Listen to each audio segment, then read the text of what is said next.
અમદાવાદમાં ફાફડા જલેબીના વિક્રેતાઓને ત્યાં દરોડા। મહાનગરપાલિકાના આરોગ્ય વિભાગે ચેકિંગ હાથ ધર્યું છે। ફાફડા જલેબી માટેના તેલના સેમ્પલ લેવામાં આવ્યા છે। તપાસમાં સેમ્પલ ફેલ આવશે તો કાર્યવાહી પણ કરવામાં આવશે।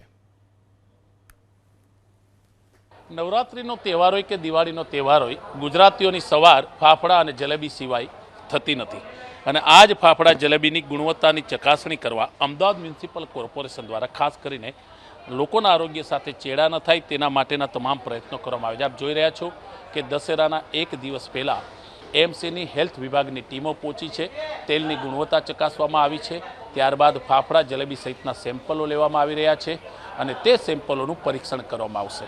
આપને જણાવી દઈએ કે અનેક જગ્યાએ બની હોઈ શકે કે જૂના તેલમાં આ બધી વસ્તુઓ તૈયાર થાય છે, જેને કારણે ખાસ કરીને લોકોના આરોગ્ય સાથે ચેડા થાય છે। તેથી શહેરની મોટી દુકાનો છે ત્યાં આ જ રીતના એમસીની હેલ્થ વિભાગની અલગ અલગ ટીમો છે તે પહોંચી છે અને તે ચેક પણ કરી રહી છે। આપ જોઈ રહ્યા છો કે જે ફાફડા જલેબી સહિતની વસ્તુઓ છે તેને સેમ્પલમાં લઈ તેને સીલિંગની કાર્યવાહી કરવામાં આવે છે અને ત્યારબાદ એમસીની હેલ્થ વિભાગની ટીમ છે તે તેને પરીક્ષણ માટે મોકલશે અને તે નમૂનાના રિઝલ્ટ આવ્યા બાદ કઈ રીતના કાર્યવાહી કરવી તેનું પણ નક્કી કરવામાં આવે છે।